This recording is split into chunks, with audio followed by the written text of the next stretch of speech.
aujourd'hui, Clin d'œil va vous faire. Alors, mesdames, messieurs, bonsoir. Alors là, vous êtes du côté de la Courneuve vers Sirout. C'est un restaurant haïtien, le Petit Prince d'Haïti. Alors là, je vous fais découvrir l'ampleur du décor. Ça se passe tout le soir. Alors là, je vous rappelle qu'on est... Monsieur Anel, alors parlez-moi. Là, on est du côté de la Courneuve. Alors, parlez-moi de ce restaurant, le Petit. Bon, ce restaurant, c'est l'initiative d'un Haïtien qui a pensé que les Haïtiens ont besoin d'un endroit pour s'amuser, pour manger et pour se détendre. Bon, moi je suis bien là-dedans, je suis qu'un simple ami. Donc je vois cette initiative, c'est une très bonne initiative. Donc c'est pour ça quand même que j'ai fait venir Média TV ce soir pour constater que la communauté est vivante. Alors, depuis combien de temps existe ce restaurant? Bon, et en gros, il faut voir les propriétaires. Moi, je ne vais pas te dire exactement la date depuis l'ouverture de ce restaurant. Donc, on va parler avec le propriétaire tout à l'heure. Et le propriétaire va dire quand même la date de l'ouverture de ce restaurant.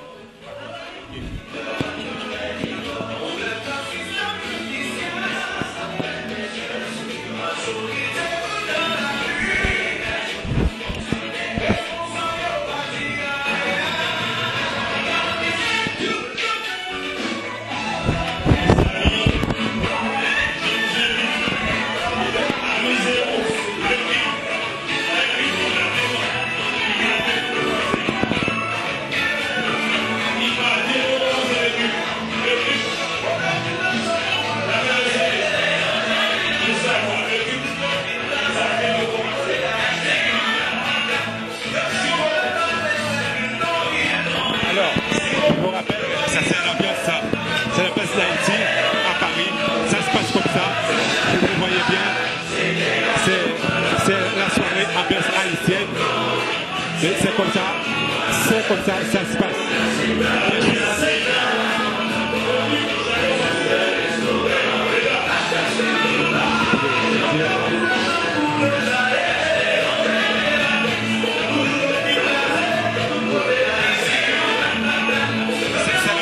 C'est la base haïtienne, barbecue, tous du côté de la Courneuve, si chemin. C'est où?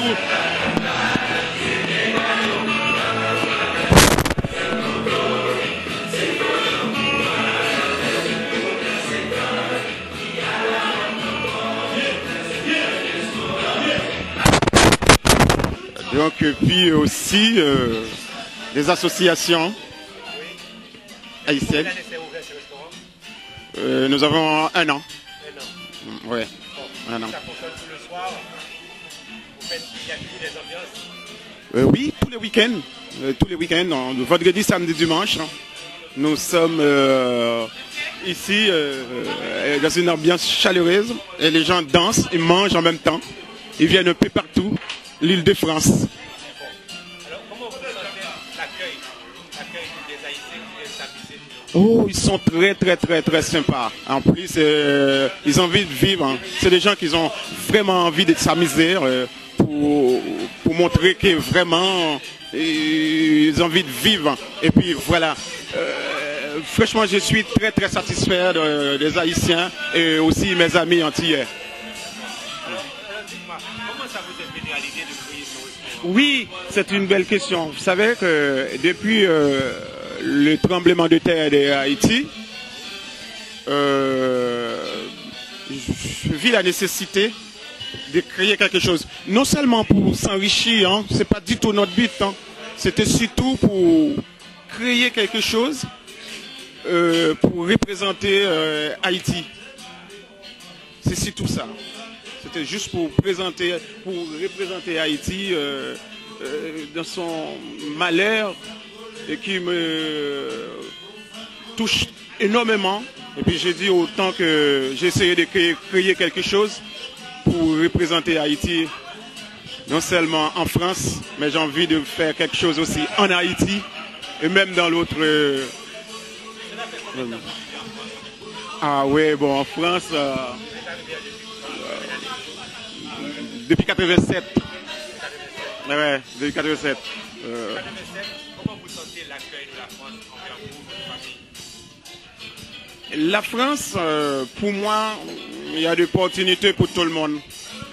Il y a des atouts à prendre. Il faut seulement prendre les choses de bon côté. Si vous avez vraiment envie de vivre en la France, vous pouvez vivre. Tout le monde a sa place. Moi, je trouve. Ouais, je trouve que tout le monde a sa place en France. Il n'y a pas de problème, même s'il y a des petites choses, mais ça c'est dans la vie de tout le monde. Mais au fond, tout le monde a sa place. Ah oui? Oui. J'ai bien envie. Pour l'instant, d'investir, aussi pour participer dans le développement. Donc ce restaurant, je créais, c'est aussi, comme je vous ai dit, c'est fait partie du développement d'Haïti ailleurs. J'aimerais bien aussi faire quelque chose en Haïti. Oui, c'est mon rêve, oui.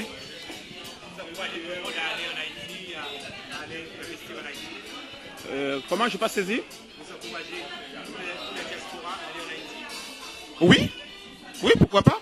Parce qu'il y a de bons et de mauvais côtés dans tout le pays. Et c'est à nous de participer dans le sens du thème de développement. Nous aussi, on peut aider Haïti dans son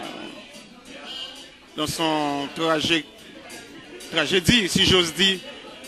Le pays a traversé. Donc nous aussi, on doit contribuer pour le développement d'Haïti. Non, pas vraiment. Pas vraiment. Je suis parti en Haïti depuis le tremblement de terre, je ne peux pas encore retourner. J'étais en 2007. Ouais,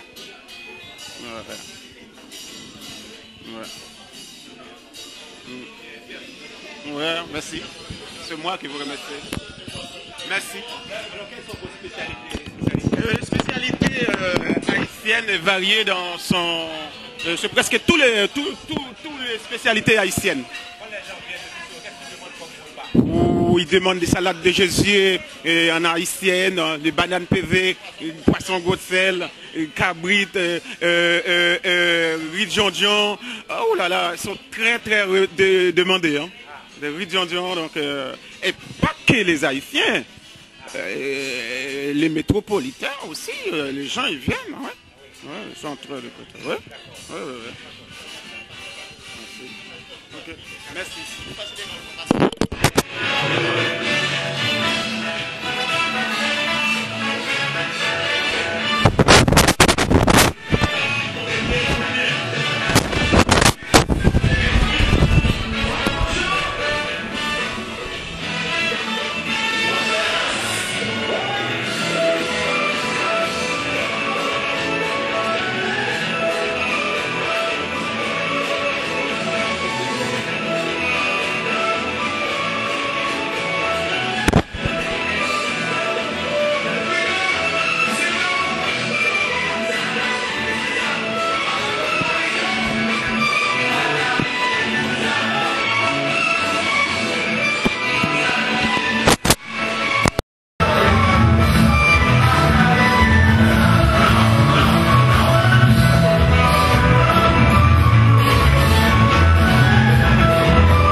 De soutien à l'épanouissement des vieux Boudakais et du sud d'Haïti. Alors, en arrivant dans ce restaurant, j'ai trouvé un ami. J'ai trouvé un ami de longue date qui est Aristor. Alors, je promets à Aristor, je vais tout ce qui est en mon pouvoir de faire pour faire connaître son restaurant, pour faire connaître son rayonnement, non seulement en France et dans le monde. Donc, ils ont une nourriture correcte. Donc, ils ont, on va dire, un endroit très approprié, très propre.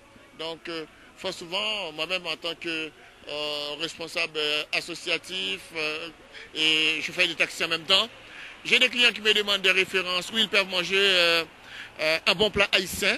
Alors, je peux vous dire franchement, aujourd'hui, on a une référence Hein? C'est le Petit Prince d'Haïti. Mais maintenant, ce qu'on voit tous ces gens-là qui viennent danser, qui viennent s'amuser, comment vous faites pour arriver à faire ce restaurant, donner un point de rencontre, un point d'amusement, pour que les gens puissent passer leurs problèmes, leurs soucis? Ben, écoutez, comme je viens de vous dire, donc c'est une histoire de bouche à l'oreille. Hein? Parce que nous, on a très peu de médias où on peut communiquer. Donc aujourd'hui, je me suis retrouvé avec Média TV. C'est pour ça que même je me suis dit, bon, écoutez, est-ce que M. Venn peut venir ce soir? Il m'a dit oui, il peut venir. Moi, j'ai dit, écoutez, Ariston, c'est un ami, il n'y a pas de problème. Donc, dès que vous venez, donc vous allez le voir, vous allez parler avec lui, vous allez pouvoir faire un petit reportage dans la communauté sur le restaurant et vraiment faire connaître son restaurant, faire connaître vraiment c'est ce qu'il fait, c'est quelque chose d'extraordinaire. Étant donné que vous êtes un militant dans cette communauté et vous êtes au courant de tout ce qui se passe, est-ce qu'il y a encore d'autres restaurants, d'autres moments de fête où les Haïtiens peuvent aller se distraire? Oui, il y a d'autres restaurants, il y a d'autres moments de fête, mais il faut dire quand même, fort souvent quand même, c'est pas au niveau. C'est pas au niveau. Et ici, là, c'est au niveau. Hein, c'est au niveau. Ici, c'est au top. Hein?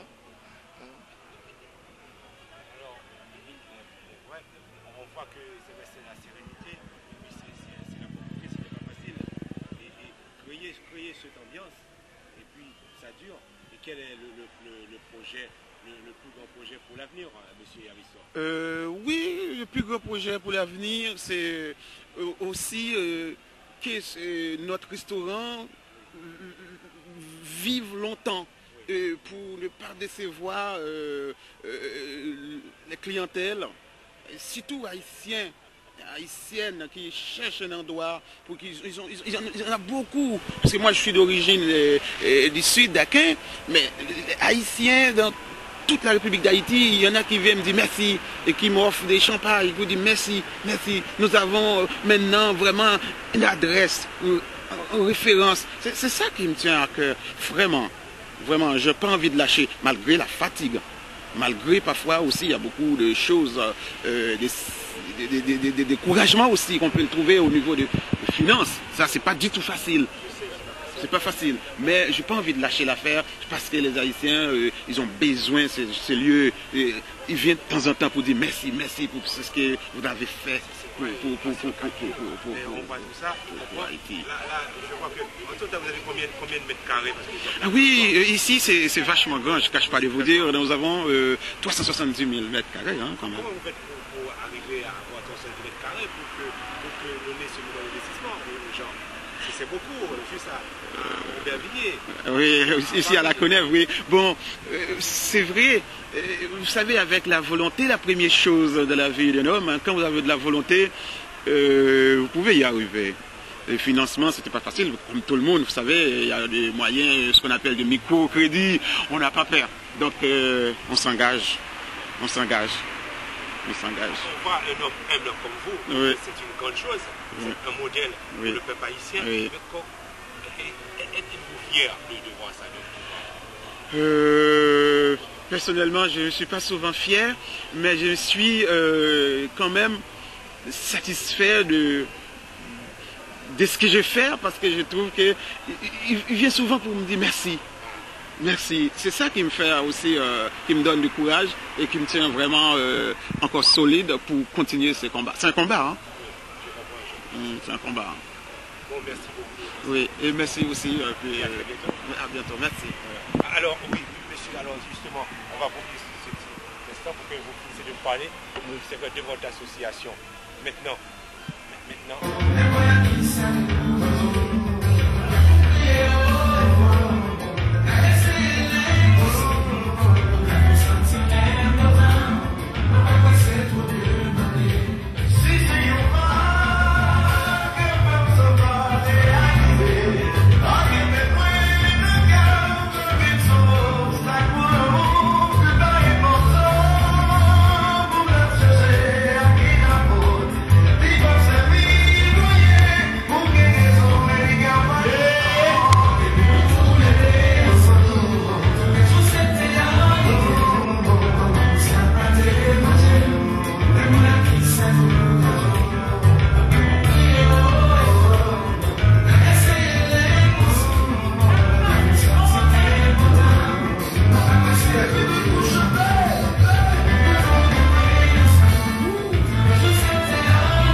Bon, actuellement, le projet de l'association, on a un projet d'agrandissement de l'hôpital de Vieux-Boudaquin, donc qui se nomme l'hôpital Charles-Vascois, jusqu'aujourd'hui encore. Et on a un projet, le projet, c'est agrandir l'hôpital et mettre un laboratoire aux normes pour recevoir le maximum de personnes possibles pour apporter un maximum de soins. Et pour ça, il faut des investisseurs. Donc nous avons besoin des investisseurs. Nous avons besoin aussi des donateurs. Et actuellement, donc, nous avons un autre projet que nous sommes en train de travailler dessus. C'est une carte sociale. La carte sociale, je m'explique. En Haïti, nous n'avons pas de sécurité sociale. En France, on a la sécurité sociale. On ne peut pas parler de la sécurité sociale en Haïti. Mais Conserva, l'équipe de Conserva est en train de mettre en place une sorte de carte sociale qui est comme une sorte de sécurité sociale pour ceux qui fréquentent l'hôpital de Vieux-Boudaquin. Donc, je m'explique. Pour cette carte, on va éditer cette carte. Je n'ai pas un modèle avec moi, je vais vous le présenter. Très prochainement, donc, je présenterai un modèle à Médiatrice TV avec une carte. Comment? La carte n'est pas gratuite. La carte, c'est tout simplement, c'est comme une carte de crédit.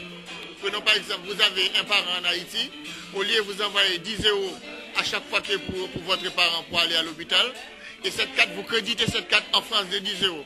Il faut savoir quand même, une consultation à l'hôpital de Vieux-Bourg coûte aux alentours de 2,50 €. Vous mettez 10 € sur votre carte, votre parent peut passer 4 fois à l'hôpital sans débourser un sou. Donc nous, Conservache en France, nous vous avertissons périodiquement pour vous expliquer les crédits qui restent dans votre carte et si vous voulez recharger votre carte. Non, je ne vais pas parler du gouvernement Martelly, du soutien. Il faut savoir quand même, nous existons depuis très longtemps, avant même Aristide. Nous n'avons jamais compté sur l'aide du gouvernement haïtien pour faire quoi que ce soit. Nous n'avons pas sollicité ce genre d'aide non plus.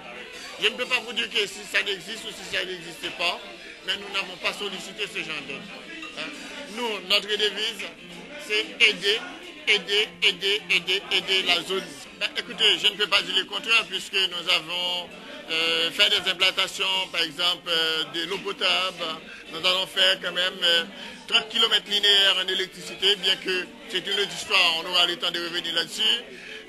Donc c'est l'autorité haïtienne qui nous avait délivré l'autorisation nécessaire pour faire tout ce travail. On ne peut pas dire quand même que les autorités haïtiennes n'avaient pas coopéré avec nous. C'est ce que je peux dire à la communauté haïtienne de France, c'est coopérer, continuer à coopérer entre nous, parce que Haïti a besoin de nous. Haïti a besoin de nous. Pour développer Haïti, ce n'est pas développer République en même temps. Il faut développer commune par commune, section par section, quartier par quartier. Et comme nous sommes en train de faire actuellement, nous travaillons, on va dire quand même, sur la commune Aquin, principalement le quartier de Vieux-Boudaquin. Et au niveau de l'électricité, nous sommes à Fondenègue. Et nous avons d'autres projets encore pour aller encore un peu plus loin, mais dans d'autres domaines. Donc c'est la coopération entre Haïtiens de la diaspora qui a coopéré pour apporter tout ça en Haïti. Ben, c'est ce que je vais dire au peuple haïtien en Haïti. Je vais leur dire en créole. Je dis Haïtiens, comptez sur nous comme nous-mêmes nous comptons sur eux aussi. Là, vous voyez une diaspora débarquer en Haïti. Vous voyez bien frais, mais ça ne veut pas dire pour autant débarquer avec une valise d'argent pour lui faire cadeau. Hein? De venir pour lui porter aide libre et soutien dans tout genre. Et demander pour l'autorité haïtienne aussi. Essayez quand même de mettre une sécurité beaucoup plus en ordre pour favoriser la diaspora, elle venir pour ne pas peur, pour capable de rentrer plus. C'est nous-mêmes qui pouvons faire tourisme dans le pays. C'est nous pour développer.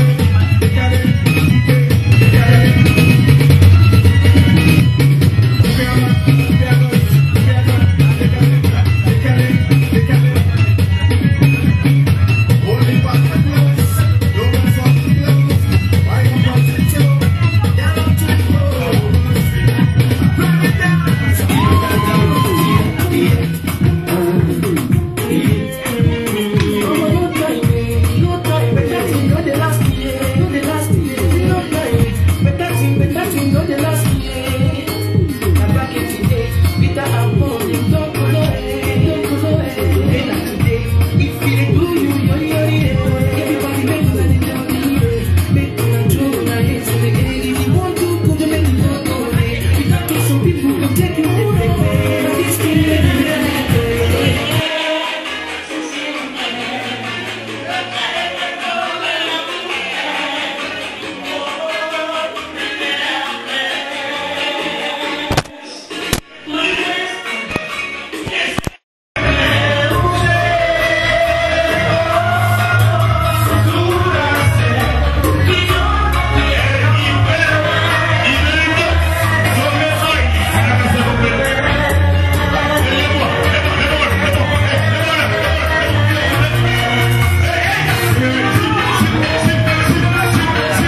venir au Petit Prince. Monsieur Lazare, depuis combien de temps vous investissez dans les associations? Bon, moi, ça fait... Je ne peux pas dire que je suis né dans les associations, mais depuis 1986, je milite dans des associations. Et 86 depuis en Haïti alors, et en France aussi, je suis un peu vacciné avec les associations. Je suis toujours en association. J'étais avec Asaïda qui aide les enfants, d'accueil. Qu'est-ce que vous pensez d'Haïti actuellement? Bon, Haïti en ce moment pour moi, il y a beaucoup de difficultés en Haïti en ce moment, mais en même temps, je constate qu'il y a beaucoup d'espoir. Il y a beaucoup d'espoir avec... Nous avons eu dernièrement dans l'association des taxis haïtiens de Paris, comment on dit ça, nous avons eu monsieur Lamotte, qui était le ministre des Affaires étrangères, et puis qui est Premier ministre maintenant. Et puis, suivant son discours, suivant ce que le gouvernement a fait, le nouveau gouvernement a fait, je constate que le pays est en bonne marche. Et ce que je souhaite, c'est que dans tout ce que le gouvernement peut faire, qu'il travaille encore sur le point de la sécurité pour que les gens puissent avoir, quand on a envie, qu'on puisse aller en Haïti sans grande inquiétude. C'est surtout ça que je souhaite au nouveau gouvernement.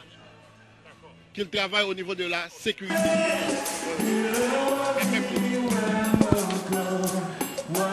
Voilà, je ne sais pas quoi vous dire, mais surtout vous avez compris que la communauté haïtienne de France continue à vivre. Malgré les problèmes qu'ils ont vécu avec le séisme, eh bien, ils ont du mal à remonter la pente, mais ils tiennent le coup, ils essaient de faire quelque chose. Il n'y a plus les grandes soirées, souvent, à l'espace Chevreuil, Saint-Denis, tout ça.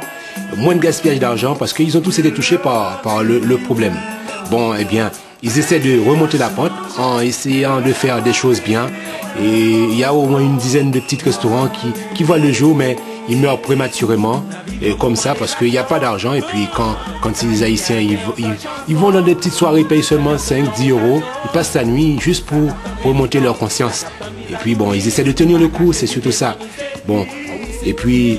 On voit aussi, bon, il y a beaucoup de changements. On voit que Haïti, la construction, ça se fait plus dans le privé, mais pas le public. Et puis beaucoup d'Haïtiens qui ont leur maison, ils ont perdu 1, 2 maisons. Bon, ils essaient de tenir le coup parce qu'il n'y a pas de problème d'assurance. Ça aussi, c'est un problème majeur. La prochaine, j'essaierai de vous faire voir un autre petit reportage sur la diaspora haïtienne de France, mais sur un autre karma, sur tous les Haïtiens sans papier qui essaient de vivre. Mais c'est très difficile pour eux, mais ils essaient de vivre. Je vous rappelle que les Haïtiens, partout dans le monde entier, ils sont très forts, très responsables. Même quand c'est dur, mais ils ne baissent pas les bras, ils essaient de tenir le coup. Voilà, et puis je vous dis à très bientôt. Ciao, ciao.